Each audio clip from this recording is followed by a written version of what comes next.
तो जैसा कि लास्ट एपिसोड में हमने देखा था कि मास्टर हान जियान को रास्ते से हटाना चाहता है ताकि 3 मेरिडियन कॉन्टेस्ट में जीत लिनफेंग की हो। इस तरह से उसका छोटा भाई जिनमाओ पवेलियन का वाइस मास्टर बन सकता था। इसलिए वो जियांग हान और जियांग को खत्म करने के लिए डार्क सिटी के एक स्पिरिट डीमन को उनकी सुपारी दे देता है। हालांकि हान के होते हुए उसका कोई प्लान काम नहीं आने वाला। हान तो बड़े स्टाइल के साथ उस डीमन को खत्म कर चुका था, मगर अब इनके सामने सबसे बड़ा सवाल ये था कि वो शख्स है कौन जो कि गॉड स्लेयर की इस टीम को मारने की प्लानिंग बना रहा। अब आगे तो इस एपिसोड की शुरुआत में हमें क्लाउड ड्रीम पवेलियन का मेन हॉल दिखाया गया, जहाँ पर जियान यहाँ की मास्टर यानी कि अपनी मदर से मिलने आई थी। वो उसे बताने लगी कि जरूर से किसी ने 7 स्टार फॉर्मेशन ब्रेक किया होगा। इसके अलावा तो डिमोनिक बीस्ट वहाँ से भाग ही नहीं सकते थे। साथ ही एक वन आइड डीमन ने भी हम पर अचानक से ही अटैक किया था, उसे भी किसी ने हायर किया होगा, वरना तो ये डीमंस हमेशा इंसानी बस्ती से दूर रहते हैं। जिस पर जियान की मदर कहने लगी कि तुम्हारे हिसाब से इस बंदे को तुम्हें और तुम्हारी टीम को खत्म करने के लिए भेजा गया था, क्या इसके पीछे कोई वजह है या फिर तुम ऐसे ही अंदाजे लगा रही। जिस पर जियान बताने लगी कि जल्दी 3 मेरिडियन असेंबली होने वाली है और वो लिनफेंग हमारे गॉड स्लेयर्स की टीम को रास्ते से हटाना चाह रहा ताकि वो इस कॉन्टेस्ट में जीत हासिल कर पाए। अगर हमारी टीम मारी गई तो वो बिना फाइट के ही मुकाबला जीत जाएगा।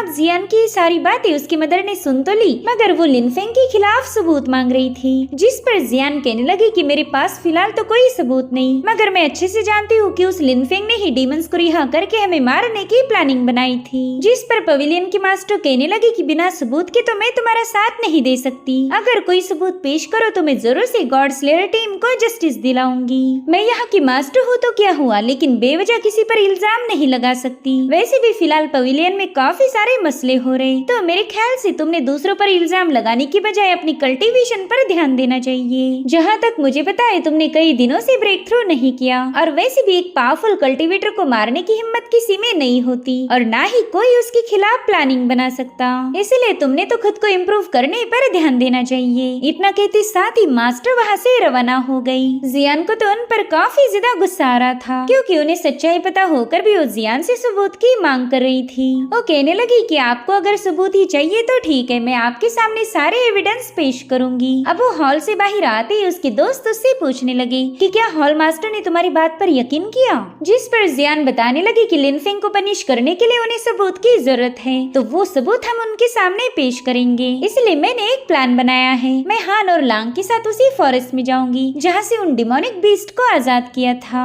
मगर लांग को तो इतनी रात गए उस फॉरेस्ट में जाने से डर लग रहा था, इसलिए वो अजीब अजीब बहाने बनाने लगा। मगर जियान उस पर जरा भी तवज्जो नहीं देती। उसने शीबिंग और मेंग को डार्क सिटी जाने का हुक्म दिया। वेल, इन दोनों को वहाँ जाकर पता करना है कि उस वन आइड डीमन को किसने हायर किया था। अगर इन्हें वहाँ से किसी का नाम पता चल गया तो इनके पास ये एक सॉलिड सबूत आ जाएगा। जिसके बाद ये लोग 2 ग्रुप्स में बंटकर तुरंत ही काम पर लग गए। यहाँ पर जियान की बातें जिनमाओ ने भी सुन ली थी, मगर उसे पता है कि ये बच्चे उसके खिलाफ कोई सबूत पेश नहीं कर पाएंगे। इधर ये लोग उसी अल्टर के पास आ जाते हैं जहाँ से उन डिमोनिक बीस्ट को आजाद किया था। जियान देखती है कि इस जगह पर तो कोई एविडेंस बचा ही नहीं था। लांग कहने लगा कि शायद लिनफेंग ने पहले ही सारे सबूत मिटा दिए होंगे, मगर वो बंदा इतना चालाक कब से बन गया। मुझे तो लगता था कि वो एक नंबर का बेवकूफ है। मगर जियांग खान को पता था कि यहाँ पर इतना बड़ा एक्सप्लोजन किया गया है तो इसका कोई ना कोई सबूत जरूर मिलेगा। अब ये लोग उस जगह को काफी केयरफुली ऑब्जर्व कर रहे थे और उतने में ही टियानियो को एक स्काई लेवल का टैलिस्मान मिल जाता है जो कि आधा जला हुआ था।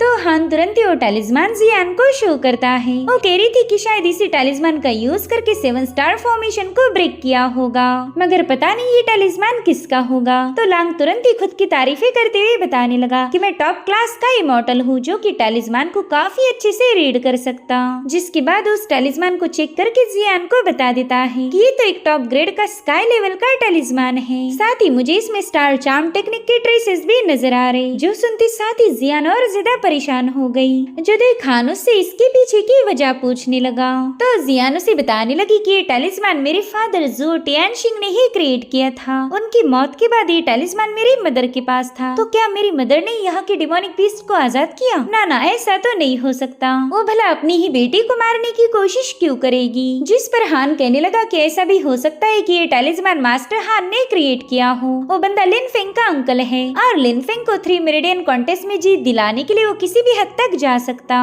साथ ही तुम्ही ने मुझे बताया था कि 7 स्टार फॉर्मेशन को तुम्हारे फादर और डिप्यूटी मास्टर हान ने ही क्रिएट किया था।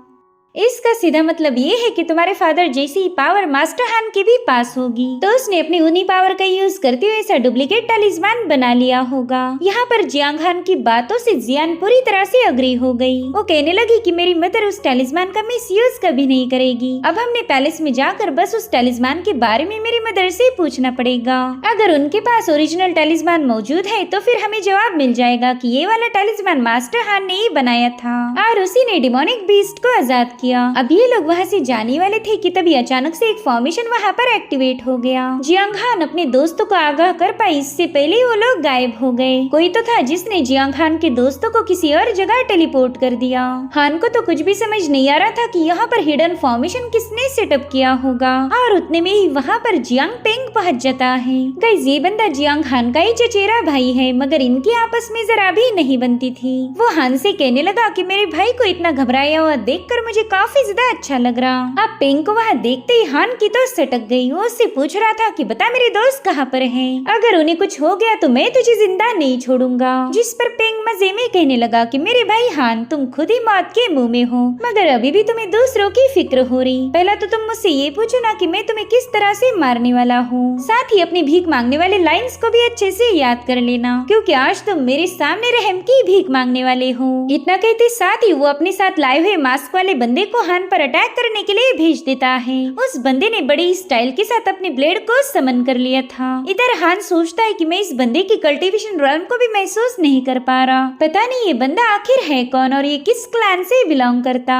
अरे अब उस बंदे ने तुरंत ही हान पर अटैक करना शुरू कर दिए। उसकी स्पीड भी काफी ज्यादा फास्ट थी, मगर हान भी कुछ कम नहीं था। वो बड़ी ही तेजी से उसके अटैक को काउंटर करते ही उसके पीछे से आ गया। लेकिन हान के अटैक करते साथ ही वो बंदा अपनी सोर्ड से उसे काउंटर कर पीछे पुश कर देता है। साथ ही साथ यहाँ पर काफी स्ट्रॉन्ग एनर्जी रिलीज होने लगी थी, जिससे जियांग पेंग को भी तकलीफ होने लगती है। मगर उसे इस बात की खुशी थी कि इस बार उसका भाई जियांग हान जिंदा नहीं बच पाएगा। वो जोर जोर से हंसते हुए हान को बताने लगा कि ये एक रियल मास्टर है, इसकी ताकत के सामने तुम्हारी औकात कुछ भी नहीं। मेरे ख्याल से तुमने स्ट्रगल करने की बजाय सरेंडर करना चाहिए। वहीं पर हान उस बंदे के अटैक को डॉज करते हुए पीछे पुश हो जाता है। उसने देखा कि वो मास्क वाला बंदा उस पर बहुत ही खतरनाक स्ट्राइक रिलीज कर चुका और अब उस स्ट्राइक की हिट होते ही वहाँ पर काफी तेज एक्सप्लोजन हो गया। थोड़ी ही देर में वहाँ पर बस खून ही खून था। वहाँ का नजारा देखकर तो जियांग पेंग की खुशी का कोई ठिकाना नहीं था। वो कहने लगा कि शायद जियांग हान को अब टुकड़ों में ही दफनाना होगा, मगर उसकी ये खुशी ज्यादा देर तक टिक नहीं पाई, क्योंकि वहाँ पर जियांग हान की बॉडी मौजूद ही नहीं थी। इसलिए पेंग तो काफी ज्यादा पैनिक होकर उस मास्टर से पूछने लगा कि आखिर वो कमबख्त गायब कैसे हो गया। साथ ही साथ पेंग को पुरानी बातें याद आने लगी। हान उससे कह रहा था कि कभी भी मेरी तरफ पीठ मत किया करो, मुझे ये बात बिल्कुल पसंद नहीं आती। और फिर हान ने उसकी जम के पिटाई कर दी थी। वे लबे लोग देखते ही कि शायद हान इस अल्टर पर बने हुए गड्ढे में गिर चुका होगा। साथ ही पेंग उस मास्टर को हुक्म देने लगा कि जाओ जाकर उसे खत्म करो, मगर ये बात उस बंदे को जरा भी पसंद नहीं आई, क्योंकि वो कल्टीवेशन की हायर लेवल पर था। वो मास्टर उसे गुस्से में कह रहा था कि बस दोबारा से मुझे कभी ऑर्डर दे के देखो, अगर मैंने तुम्हारे टुकड़े टुकड़े नहीं किए तो मेरा नाम बदल देना। जो सुनते साथ ही पेंग तुरंत ही लाइन पर आ गया। वो कह रहा था कि मुझे उस जियांग हान से काफी ज्यादा डर लगता है, तो प्लीज आप जाकर उसे खत्म कर दीजिए। इसीलिए उस मास्टर ने भी तुरंत ही उस गड्ढे में छलांग लगा दी। अब पेंग भी उसके पीछे जाने वाला था, मगर गहराई देखकर वो वहीं पर रुक जाता है। इधर हान जख्मी हालत में अल्टर के नीचे मौजूद केव में पहुंच चुका था। वेल ये जगह तो अंडरग्राउंड होकर भी स्पिरिचुअल हब से भरी हुई थी। साथ ही यहाँ पर जियांग हान को एक गोल्डन कॉफिन नजर आती है, जिसे देखकर हान भी थोड़ा सा सरप्राइज्ड हो गया। वो सोचता है कि भला इतनी सीक्रेट प्लेस में ये कॉफिन किसकी हो सकती। अब हान इस कॉफिन के बारे में और जानकारी हासिल कर पाई, इससे पहले उस पर एक स्नेक अटैक हो गया, मगर वो जैसे तैसे खुद को बचा लेता है। दरअसल वो मास्क पहना हुआ बंदा वहाँ पर पहुँच चुका था। यहाँ पर उस बंदे ने हान पर मुसलसल अटैक करना शुरू कर दिए थे, जिससे हान काफी पीछे पुश हो गया। साथ ही साथ उस बंदे ने हवा में जंप लगाते हुए हान पर अपनी ब्लेड रिलीज कर दी, जिसके चलते वहाँ पर एक धमाका होकर हान और ज्यादा घायल हो चुका था। वेल उस मास्टर को लग रहा था कि अब तो हान का किस्सा जरूर से खत्म हो चुका है, मगर तभी हान का सन की मोड एक्टिवेट हो गया। वो बड़ी ही डरावनी सी स्माइल करते हुए अपनी पावर्स को एक्टिवेट कर देता है। जैसे उस बंदे ने पीछे मुड़कर देखा तब तक हान उसके एकदम करीब आ चुका था और अब इन दोनों में एक जोरदार क्लैश हो जाता है। हान उससे कह रहा था कि किसी पर स्नीक अटैक करना बिल्कुल भी अच्छी आदत नहीं होती, सच्चे वॉरियर तो हमेशा फेस टू फेस फाइट करते हैं और ये चुपके से अटैक करना मुझे तो बिल्कुल भी पसंद नहीं। वेल उस मास्टर ने तो फटाक से उस पर अटैक करते हुए उसे काफी पीछे ढकेल दिया था, मगर हान उतनी ही तेजी से दोबारा से उसके पास आ जाता है। उसने बड़े ही कुल अंदाज में उस बंदे पर हमला कर दिया था, जिसे वो मास्टर डॉज तो कर देता है, मगर हान ने उस पर एक और स्ट्राइक हिट करते हुए उसे वहाँ की दीवार पर दे मारा और अब हान उसे खत्म करने के लिए उसके एकदम करीब पहुँच चुका था, मगर वो बंदा समय रहते जंप लगाते हुए सीधे उस गोल्डन कॉफिन पर पहुँच जाता है।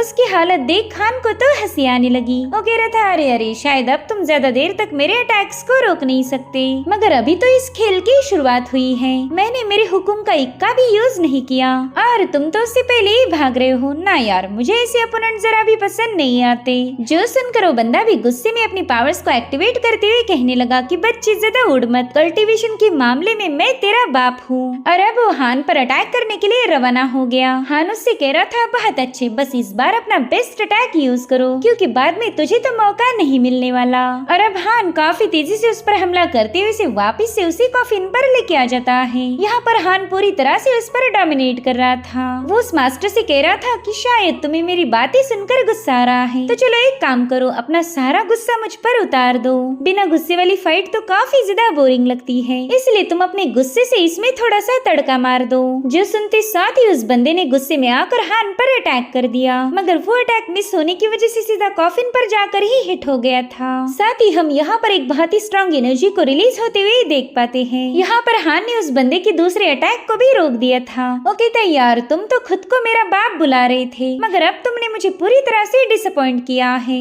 मैं तुम्हारे साथ थोड़ा सा और टाइम पास करता, लेकिन तुम काफी ज्यादा बोरिंग हो, इसलिए चलो अब मरने के लिए तैयार हो जाओ। और उतने में वो पूरी जगह अचानक से ही शेक होने लगी, जो देखते साथ ही इन दोनों ने आपस में लड़ना बंद कर दिया। अब ये लोग अपने नए अपोनेंट के इंतजार में थे, मगर वो कोई कल्टीवेटर ना होकर इस केव में मौजूद वाइन्स थी, जो कि बड़ी ही तेजी से इन्हें कैप्चर करने आगे बढ़ती है। जो देखते साथ ही हान ने तो बड़ी ही तेजी से जंप लगा दी थी, मगर वो मास्क वाला बंदा उसमें कैद हो गया। इधर हान उस कॉफिन से काफी दूर आ चुका था, लेकिन वो वुडन वाइन्स उसका पीछा नहीं छोड़ती, इसलिए हान यहाँ से वहाँ जंप लगाते हुए उससे बचने की कोशिश करने लगा, लेकिन वो भी थोड़ी देर में इन वाइन्स के दरमियान कैद हो जाता है। और अब इन दोनों को भी वहाँ मौजूद एक पॉन्ड में फेंका गया। हान देखता है कि वो मास्क वाला बंदा बुरी तरह से तड़प रहा है। साथ ही हान को भी महसूस हुआ कि ये वाइन्स उसकी सारी पावर को एब्जॉर्ब कर रही, इसलिए हान खुद को आजाद करने की कोशिशें करने लगा, मगर वो इसमें फेल हो गया था। साथ ही अंडर वाटर ज्यादा देर तक रहने की वजह से हान यहाँ पर बेहोश हो चुका,